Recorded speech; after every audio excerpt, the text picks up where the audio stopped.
Happy Thumbs Gaming. Big show. Hey everybody, it's Brian with HappyThumbsGaming. Today we're checking out a live, if not exactly well, walkthrough for Max Payne 3, where we get 2 golden guns and find 6 clues. So right off the bat, it starts us out here in the swampy swamps. We're going to move along here, and as you probably notice right off the bat, this is sped up again, as always, trying to alleviate as little of your time as possible. I guess waste as little of your time as possible. Alright, once we take a peek at that helicopter there, that's going to be your first clue, so make sure you peek that out before you hop over that stone wall. Basically, from here, we're just going to work our way up into this warehouse. I'm sure this is probably self-explanatory here. Getting there and blasting the lock off the doors. Booyah, kashow. Open sesame. And we're going to creep along here. And before we decide to jump down, we take a peek because we don't know what's going on, if we're even supposed to go that way. But we do. Drop down in the lower little courtyard. Cross the alleyway there to get to the door to initiate a little cutscene.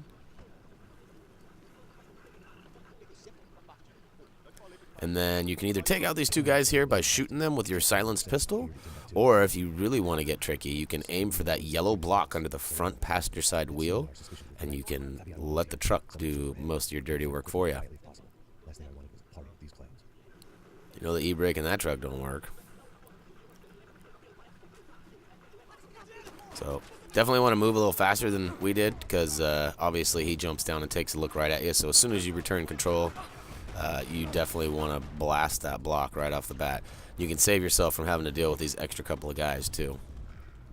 If that block is successful and silently takes them out before they can alert their buddies, then there's no 3 guys that charge out.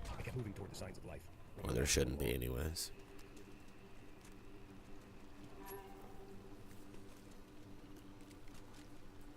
Alright, once we get sorted out with our weapons, we're going to move along to the right hand side of this building and tuck in through the doors.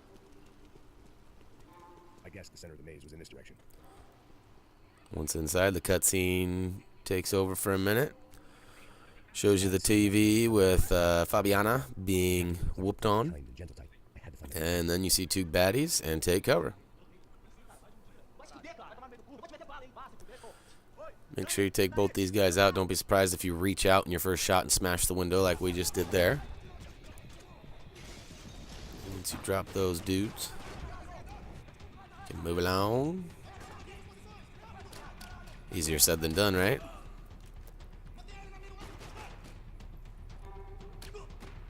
Oh, that's right, his buddies come in to reinforce. But the final bullet cam there reminds us that that is the last kill. And we want to turn around and take a peek at that little note there for clue number 2. This was a second request for payment. The best of intentions at the stadium weren't enough to cover it. If only I could have taken something for the humidity. Okay. The room I'd seen was somewhere up ahead. You know, make your way around. There's definitely an ammo bag in here, but it's not until the next room, so we were a little bit confused. We're looking for ammo, looking for ammo. Alright, now that we've made the swap of our choice, I'm going to grab this door and trigger that little cutscene. And bookasha, bookasha, bookasha. Alright.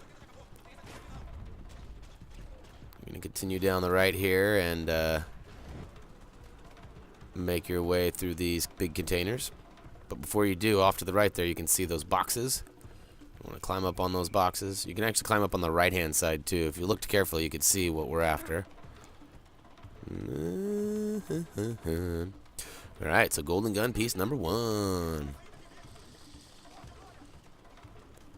Work our way back down and around, take out all the baddies along the way.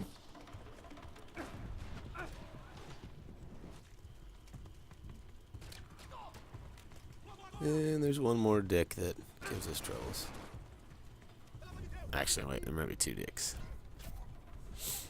Yeah, 2 dicks is usually not a good thing. Usually.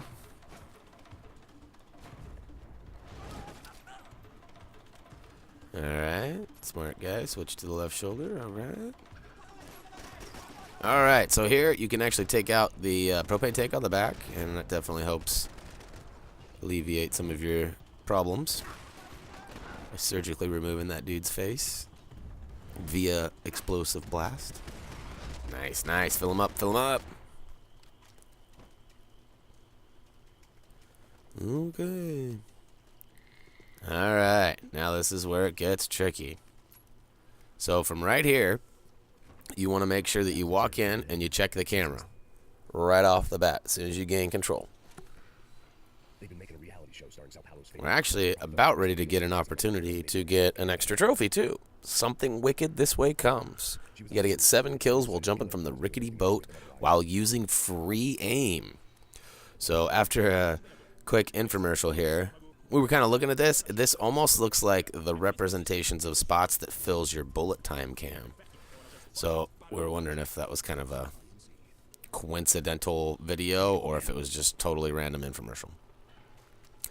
But yeah, so out of the boat here in a minute, you'll be able to take your chances, and I'll have to double check this, and I'll make sure to put this down in the comments. But if right here is the rickety boat challenge, so as soon as you gain control, you're going to want to shoot the guy on the far left, or actually the 2 guys right in front of you. You want to use your Uzi and kill the 2 guys carrying the box so that you have less guys to kill here in a second. So you can see I drop both of them, and then I shoot from left to right, and then at the very end, I go after the explosion. And wait for it. Booyakashow. Something wicked this way comes. So it almost kind of even seemed like I didn't get all 7, but because I killed those 2 guys before the boat went, I think that actually counts. So before leaving this little warehouse, you want to duck in here, grab the old postcard of Rooney, and then make your way upstairs. And any guesses what's up here? Woot woot! Alright. Golden gun complete.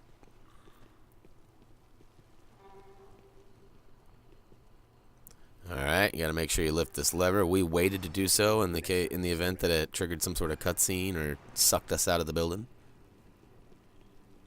Now we're gonna make our way out back. Clearing out any of the baddies along the way.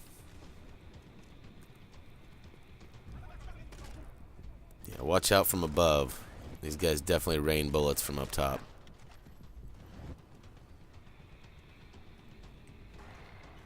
So we're about a third of the way through the game now at this point. 14 levels in all. Doing pretty good. Got all the collectibles so far in their proper order, which is nice. Alright, you want to duck in this little room here. It looks like it's not available, but it most certainly is. Check out them blueprints.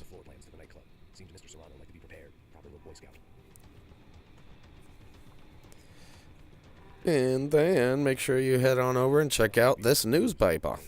Newspaper was plastered with the news of the first kidnapping attempt. That gangway will get me through. So, getting all of our clues.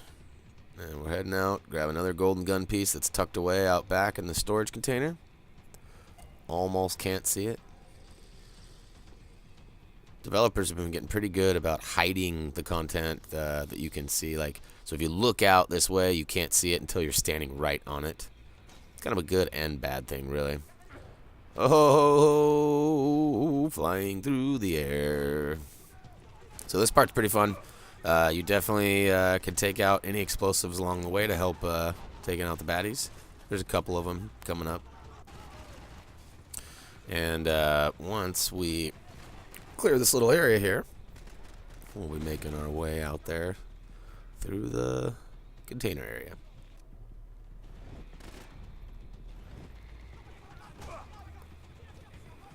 And booyakashow. Death. Alright. Making our way up. More guys, more and more guys. I'm interested to see how the hardest difficulties are going to play out. You know, I know that the hardcore is going to be one of the most difficult, while Old School is going to be even more difficult. Platinum's going to be a tough trophy for sure because you have to play this game at least 3 times. You have to play it on hard to open hardcore. I have not done that yet, so I assume, and even if it doesn't unlock, does or doesn't, it doesn't matter because you'd still have to play it as hardcore to get that trophy and then play it as Old School to get that trophy. Being that we did this on easy just to make ourselves look better than we are, even though we still suck. And, you know, that's going to require us to play through even further, unless by playing through the game once and it unlocks. Oh, yeah, before you make your way into the warehouse, make sure, or down the pier, you want to make sure that you check that little shanty on the left there. And I highly suggest doing that before pulling the switch. Doesn't really matter, but makes it handy. Because you definitely can go back right here. But with time against you, it always helps to have less tasks to do. Alright, so quite a few guys out here on the docks. We're just going to kind of make our way zigzagging back and forth. Little key note there, that boat off to the left. If you play your cards right and you shoot everybody, it might not be everybody. Maybe if you just shoot the driver, the boat will actually veer off and crash into the docks and explode. Depending on when you do it and how you do it, the boat may even crash into some enemies on the pier up ahead of you. We've seen it a couple different scenarios where the boat just kind of drifted off into nowhere and blew up, and we've seen it crash into the pier as well. I don't know if you can really predict that or coach that into doing so, but either way is possible. Alright, so here we were kind of looking for the golden gun, and then we spotted across the way. We're going to crowd across here, make a left. Instead of progressing with the story, we're going to do a nice little sweet barrel roll and come grab that to complete another golden gun for our collection. Couple baddies at the end of the dock. We're getting ready to initiate the boat chase sequence, so here we go. We're going to blast these a-holes on the boat and watch that squirrel dog off and booyakasha.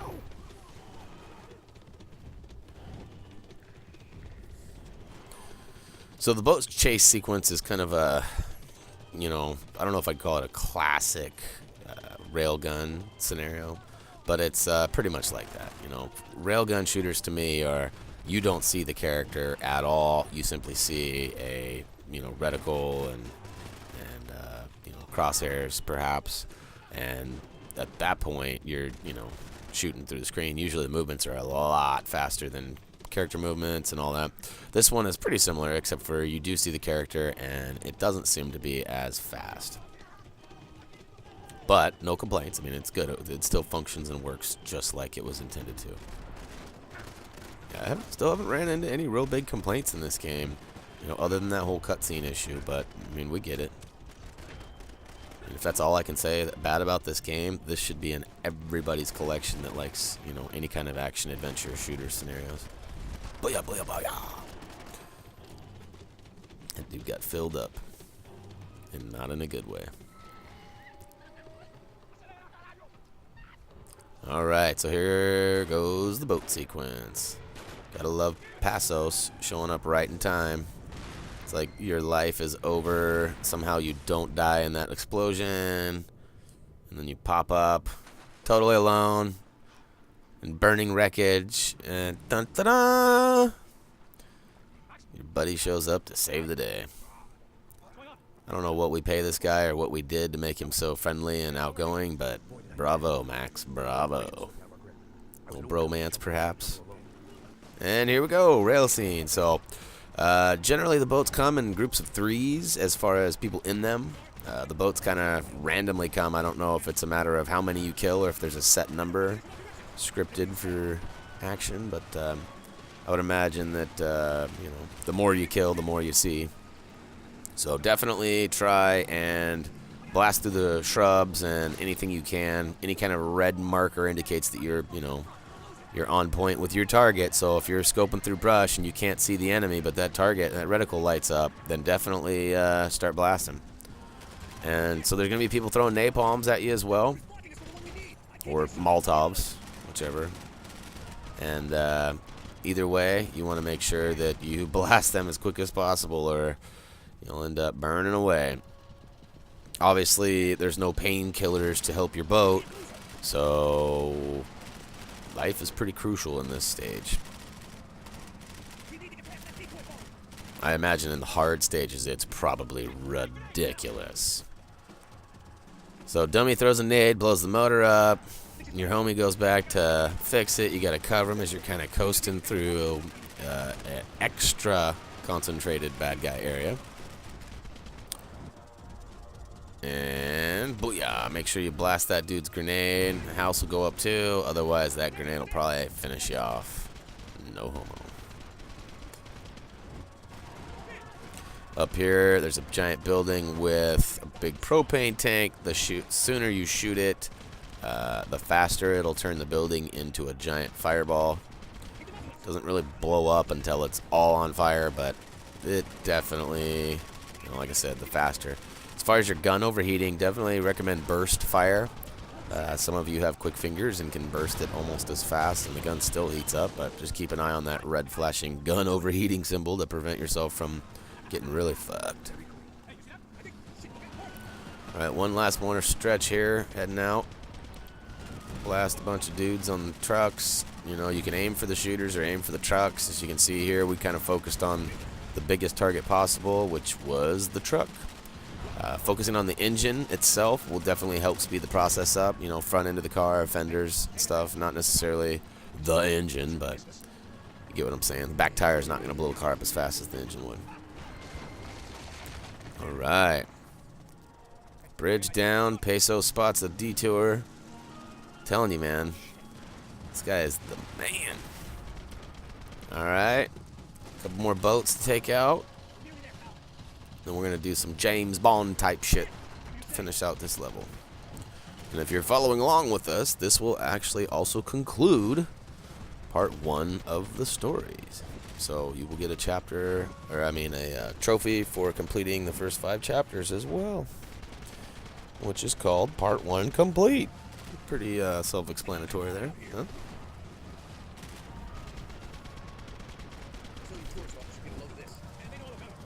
Alright, you can see we're getting real close on the health of the boat, not doing so hot. That's why I said I feel sorry for anybody playing the harder difficulties. But as frustrating as it is, it's always rewarding once you pass it. It's my understanding too that Rockstar has a kind of a progressive system that the more you fail, that the more stockpiled they make you. So less, like if you're in the game itself playing with painkillers and all that, not in the boat, you definitely get more painkillers, and you will start with more bullet time when you die. More times. I mean, it takes like 5, 6, 7, 8 times before the game starts to recognize your awfulness. But then it'll compensate for that, try to help you so you don't get as frustrated, which I think is genius, because setting the same difficulty over and over again is just terrible. Alright, so here's the James Bond moment I promised. You're going to get this nice little slow-mo sequence here. Some may have thought that this was the Rickety boat sequence. Oh, wanted to point that out as well. We intentionally left that there because we wanted you guys to know how important it is to not shoot her. Not that you can't restart and get another shot at it just like we did, but it's important to know that you can shoot Fabiana right in her stink hole. Alright, people, that's going to go ahead and wrap up Max Payne 3. Level 5 walkthrough, alive if not exactly well. And as always, feel free to comment, vote, subscribe if you like what we're doing, and head on over to Twitter. Find us at HappyThumbs. Click that follow button. As always, until next time, people.